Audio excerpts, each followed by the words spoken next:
Isa pong batang nangarap magka-PC, maglaro unlimited sa bahay.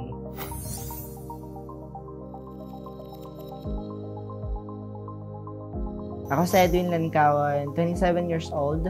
Isa akong gamer and I'm working from home, call center agent. Lagi po akong tambay sa computer shop and nangarap po ako na magkaroon ng isang PC, maglaro ng unlimited sa bahay ng mga kung ano kong gusto.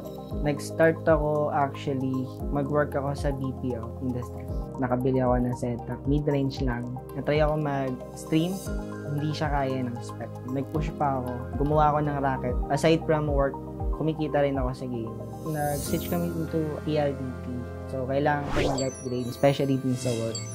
I'm working from home, call center agent. International yung account. VPN po yung gamit namin.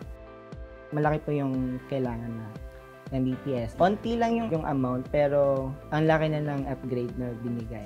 At dahil sa pag-upgrade ko ng PLDT Home Fiber, nakakapaglaro ako.